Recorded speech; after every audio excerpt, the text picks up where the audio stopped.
Hallo, gestern sprach ich über François-Albert Vialet, einen gebürtigen Franzosen, der aber auch in Kyoto beim Uchiyama Zen studiert hat. Ne?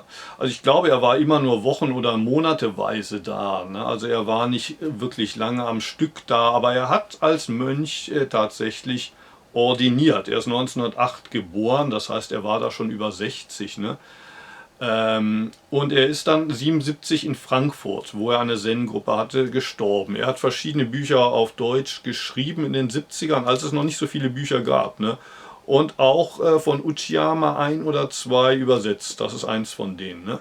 Weg zum Selbst. Vermutlich hat er die aus dem Englischen übersetzt. Ich bezweifle, dass er so gut Japanisch konnte. Und wie gesagt, wenn er Dharma-Übertragung gehabt hätte vom Uchiyama, dann hätten das die Mönche im Antaiji gewusst, beziehungsweise bin dem Uchiyama auch mehrmals begegnet. Ne? Und er hat auch manchmal vom Vialet gesprochen, aber ein Meister oder ein Dharma-Nachfolger hat ihn nie genannt. Ne? Also das halte ich für unwahrscheinlich. Ne? Was natürlich sein kann, ist das folgende. Ne? Also der Vialet hat ursprünglich beim Deshimaru angefangen mit Zen, dann ist er aber nach Japan gegangen, weil er offenbar nicht ganz zufrieden war. Er traf den Uchiyama.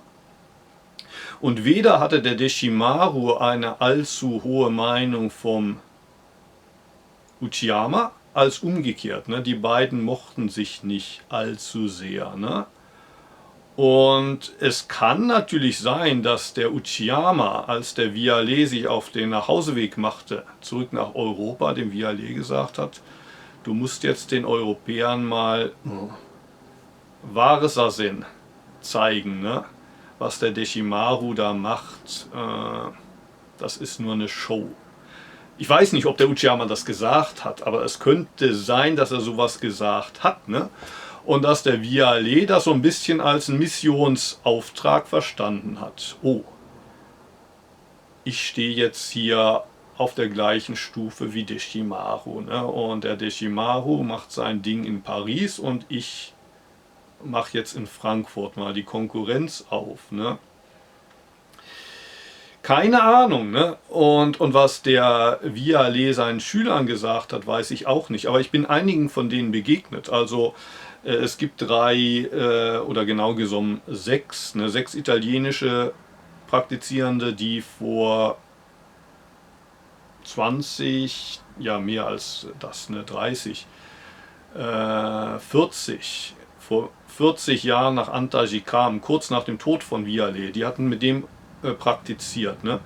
Und dann gab es die Anita in Frankfurt, die, glaube ich, das Dojo weitergeleitet hat. Die war auch mehrmals im Antaiji. Und weder von den Italienern noch der Anita bin ich selber nicht direkt begegnet. Ne? Aber weder gerüchteweise von der Anita noch direkt von den Italienern habe ich jemals was von diesem sogenannten Zen-Meister in Deutschland, der angeblich der einzige Dharma-Nachfolger von Soji Enku sein soll, gehört. Ne?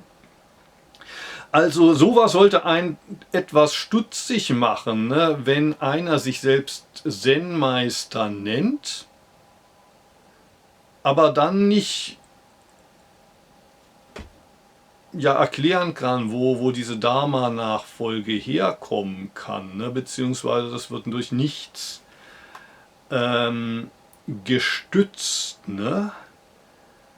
Aber okay, also angenommen, einer meiner Zuschauer schaut sich jetzt ebenfalls bei YouTube diese Zen-Meister an, ne? Macht eine Suche, guckt sich das an und ist sich immer noch nicht sicher, welcher von den Zen-Meistern da ist echt. Ne? Also zum Beispiel der, über den ich jetzt immer wieder gesprochen habe. Ne? Es ist, glaube ich, sogar dieses Video Befreiung vom Denkzwang. Ne? Befreiung vom Denkzwang klingt zwar ganz schön, aber es kann auch ein Zwang zum Nichtdenken sein. Ne? Du folgst mir und stellst keine Fragen. Das kann auch damit gemeint sein. Ne? Wenn man sich jetzt die Kommentare anguckt, da schreibt einer: Ja, Meister, aus eigener Erfahrung über viele Jahre weiß ich, dass du die Wahrheit sprichst. Doppeltes Ausrufezeichen. Nur jene Menschen, die sich auf den Weg der inneren Stille machen, können das Denken beherrschen lernen und in mystische Welt eintreten. Doppeltes Ausrufezeichen. Nur eine Stunde Meditation am Tag reicht aber dafür nicht aus. Doppelte Ausrufezeichen. Ich danke dir, Meister, und ich segne alle deine Wege. Herzlich ich. Doppeltes Ausrufezeichen. Und gleich darunter: Danke, danke, danke. 3 Ausrufezeichen. Für mein Gefühl riecht das dann doch ein bisschen nach Sekte, ne? Wobei umgekehrt es halt dann ja Leute gibt, die da glauben, ihren Meister gefunden zu haben, ne? Und wenn du jetzt einer von denen bist, die einen Meister vor sich haben und du hast das Gefühl, das macht eigentlich schon Sinn, was der sagt, aber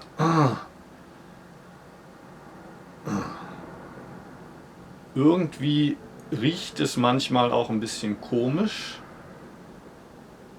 und der Meister macht auch nicht nur manchmal was ganz anderes, als was er sagt, sondern er macht eigentlich die ganze Zeit ganz was anderes, als was er sagt, ne? Dann solltest du dich vielleicht auf den Weg machen, ein bisschen Recherchen machen. Zum Beispiel im Internet googeln, was da so geschrieben wird über die Leute. Du googelst den Namen und tust Kritik zum Beispiel dazu. Meister so und so, Kritik. Meister so und so, Skandal. Und wenn da alles Mögliche hochkommt, ist das natürlich auch kein gutes Zeichen, ne? Oder am 1. April habe ich ja diese Satire gemacht, ne? Wo ich mich so hingesetzt habe in der vollen Montur und zumindest 1 oder 2 haben gesagt, ja, du siehst ja genau aus wie der Meister so und so, ne? Außer, dass die das nicht ironisch meinen. Beziehungsweise manche von den Kommentaren, wenige, aber einige, die hielten das für echt, ne? Die haben ja das total abgenommen. Was mich ja überrascht und natürlich auch ein bisschen enttäuscht hat, dass das, was ich am 1. April als Aprilscherz gemacht habe, offenbar durchging bei manchen, ne? Als authentisches Zen-Meistertum. Da habe ich ja Links hingesetzt zum Tutte-Wachtmeister, ne, einem Schweden, der vor einigen Jahren das immer wieder gemacht hat, solche Persiflagen, ironisch, ne? Und es gibt ich glaube in Österreich, einen, der nennt sich Unbuddhist. Der kommt so ein bisschen aus derselben Ecke, bloß dass er es ernsthaft meint. Buddhismus, Kritik. Aus einem vielleicht auch eher antikapitalistischen Standpunkt heraus, ne? Ist jetzt, ich habe es mir jetzt vor kurzem angeguckt, 2014 zum letzten Mal aktualisiert worden, ne? Da läuft jetzt nicht mehr viel, ne? Aber da kannst du dich auch mal durchlesen, ne? Durchgucken, ne? Vielleicht dem Schreiben, Matthias Steingras heißt der, ne? Ob der dir antwortet, weiß ich nicht. Mein Verleger beim Anchor Verlag, der Guido, hat ja auch einen Blog, wo er einige Meister nennt, namentlich, die er nicht empfiehlt, von denen er ausdrücklich abrät. Natürlich, der Guido ist auch nur ein Mensch, der Steingras, der Unbuddhist, ist auch nur ein Mensch, die haben auch alle ihre Macken, ne? Du könntest dich außerdem dann noch in Foren umgucken, ne? Also Buddhaland gibt es, ne? Wobei, gut, Foren, das ist genauso wie die Kommentarspalte bei mir, das sind alle möglichen Chaoten, die sich da zum Teil auch nur die Schädel einschlagen wollen. Oder die vielleicht auch schon Teil so eines Kults sind, ne? Du könntest auch anfragen bei der Deutschen Buddhistischen Union, ne? Natürlich, und das habe ich ja auch in dieser Videoserie schon gesagt, ne? In den Videos mit der ab Nummer 90 oder so, ne? Wer garantiert denn, dass der Ethikrat der Deutschen Buddhistischen Union immer genau weiß, wer ein wahrer Meister ist und wer sich nur so nennt, ne? Auch eine Frage, ne? Aber es ist ein bisschen so, wie wenn du in einer Ehekrise steckst und du bist dir nicht mehr sicher, ist das jetzt einfach auch eine Möglichkeit für mich, mal meine Ideale zu hinterfragen und vielleicht ein bisschen an mir zu arbeiten. Und ich habe jetzt erkannt, okay, mein Partner ist vielleicht nicht der tolle Mensch, für den ich ihn gehalten habe, aber ich bin ja auch vielleicht nicht so toll, ich bin ja auch nicht perfekt und vielleicht liegt es auch an mir, ein bisschen von meinem Ego loszulassen, ne? Und ein bisschen die Ansprüche herabzuschrauben. Ne? Das kann bei einer Ehekrise ein Lösungsweg sein, aber es kann auch sein, dass du tatsächlich schon seit Jahren missbraucht wurdest, entweder direkt körperlich oder emotional, und dir das nur nicht eingestehen willst. Ne?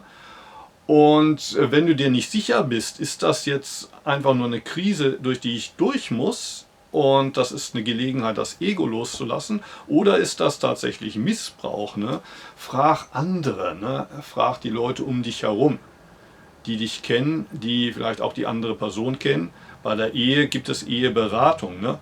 Und im Zen, es gibt leider keine Lehrer-Schüler-Beratung, soweit ich es weiß. Ne? Aber es gibt wahrscheinlich schon, wenn du danach suchst, Ansprechstellen. Ne? Also die buddhistische Gesellschaft in Berlin, die hat auch eine relativ ausführliche Homepage, wo man auch Warnungen findet vor Sekten, ne? Buddhistische Sekten.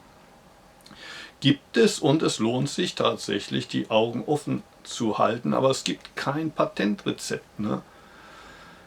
Außer halt die Augen offen und guck dich um und frag dich auch ein bisschen, ne, herum, ne, was andere von dem oder der Meister oder Meisterin halten. Ne?